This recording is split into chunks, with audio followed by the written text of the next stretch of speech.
In 1974, Muhammad Ali was at the height of his power. He had reclaimed his boxing title. He had become a symbol of black resistance and pride, and he had become a threat to people who wanted to maintain the old order. It was June 1974. Ali was traveling through the American South. He was going from city to city, promoting upcoming fights, meeting fans, and living his life as one of the most famous men on the planet. But the American South in 1974 was not fully ready for Muhammad Ali. Segregation had officially ended in 1964 when the Civil Rights Act was passed, but laws do not change hearts. In small towns and rural areas across the South, businesses still operated under the old rules. Not always officially, but unofficially, the message was clear: we do not want your kind here. Ali knew this. He had lived with this his entire life. But he also understood something that most people did not understand. He understood that change happens when someone is willing to challenge the system, even when it costs them something. He was driving through a small town in Tennessee when he saw it, a roadside diner, the kind of place that looked like it had been there since the 1950s, the kind of place where truckers stopped to eat, where locals gathered for breakfast, where the rhythm of small-town life happened. On the window was a sign. It was not a big sign. It was handwritten, but it was clear: whites only. Most people would have driven past. Most people would have gone to a diner where they were welcome. But Muhammad Ali was not most people. He walked in. The diner fell silent. Everyone turned to look. A black man walking into a whites-only diner in 1974. It was the kind of moment that could have gone very wrong. There could have been violence. There could have been police called. There could have been real danger. But Ali was calm. He walked to the counter and he sat down. The owner of the diner was a man named Frank. Frank was in his 50s. He had owned this diner for 20 years. He had built his business on the old rules, on the understanding that you keep your establishment segregated, that you maintain the old way of life. When Frank saw Ali sitting at his counter, his first instinct was anger. His first instinct was to tell Ali to leave. His first instinct was to preserve the system that he had always known. But something stopped him. He recognized who Ali was, and he knew that if he threw Muhammad Ali out of his diner, it would become a story. It would become a confrontation. It would become exactly the kind of moment that Ali was looking for. It would become public. It would become shameful. So Frank did something different. He walked over to Ali, and he sat down next to him. For a moment, neither man said anything. They sat in silence. The entire diner was silent. Everyone was watching. Then Ali spoke. "He did not come here to start trouble," Ali said. "He did not come here to make a scene. He came here because he was hungry, and he came here because he believed that it was time for things to change." Frank listened, and for the first time in his life, he was listening to a black man not as a servant, not as a threat, but as a human being. Ali told Frank about his life. He told him about his journey. He told him about why he believed what he believed. He told him about the future he was fighting for. And Frank listened. After 2 hours, Ali's food arrived. The cook had made him breakfast, and Ali ate it while Frank sat there listening to his story. When Ali finished, he paid for his meal. He left a generous tip, and he left the diner. But something had changed. Frank could not stop thinking about the conversation. He could not stop thinking about this man. He could not stop thinking about what Ali had said about the future. That night, Frank took down the sign that said whites only. He put it in the trash. The next day, when his regulars came in and saw that the sign was gone, they asked him about it. They were angry. They told him that he was making a mistake.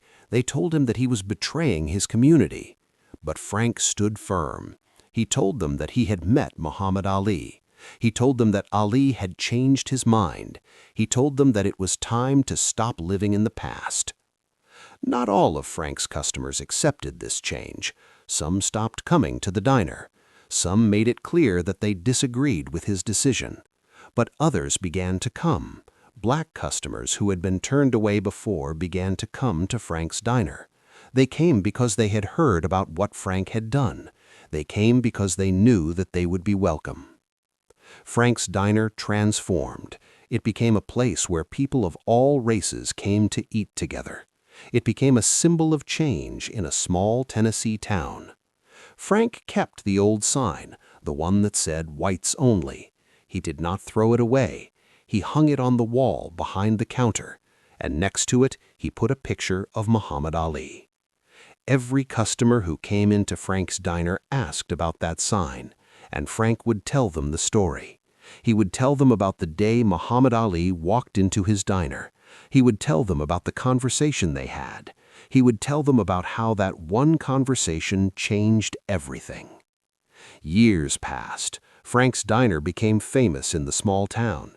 It became a place that people visited because of its history, because of its connection to Muhammad Ali, because of the story of one man who had changed his mind. When Muhammad Ali died in 2016, Frank was among those who mourned him.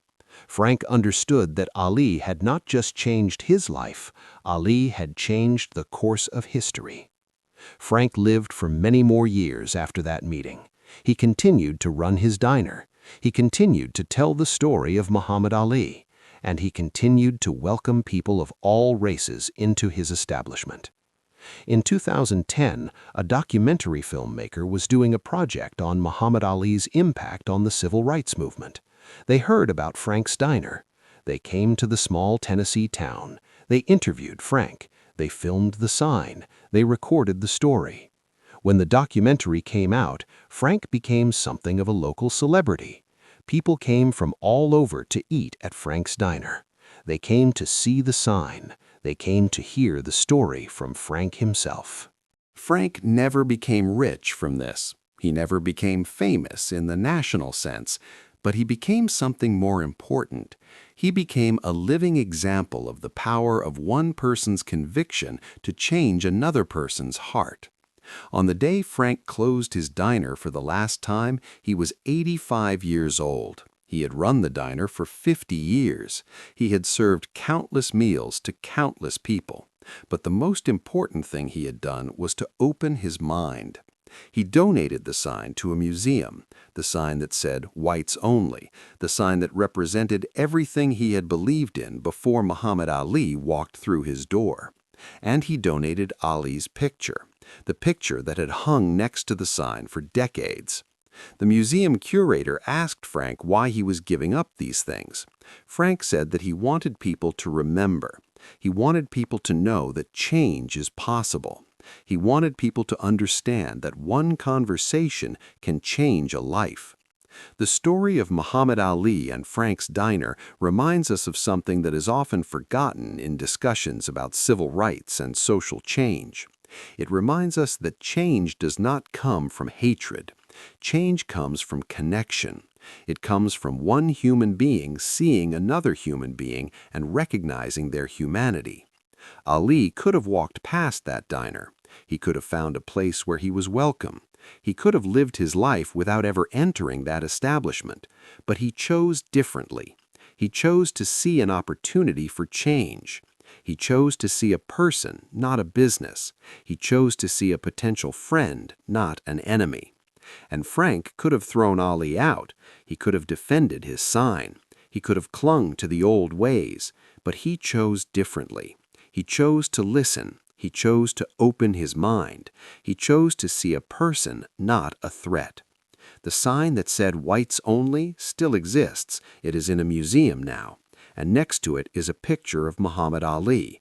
And next to that is a plaque that tells the story of two men who changed each other's lives. It is a story about the power of one person's conviction to touch another person's heart. It is a story about the possibility of change. It is a story about what happens when we see each other as human beings. If this story of transformation and the power of human connection moved you, please subscribe and hit that thumbs up button. Share this video with someone who needs to remember that change is possible. Have you ever had a moment when someone changed your mind about something? Have you ever changed someone else's mind? Let us know in the comments, and don't forget to ring that notification bell for more stories about Muhammad Ali and the people whose lives he changed.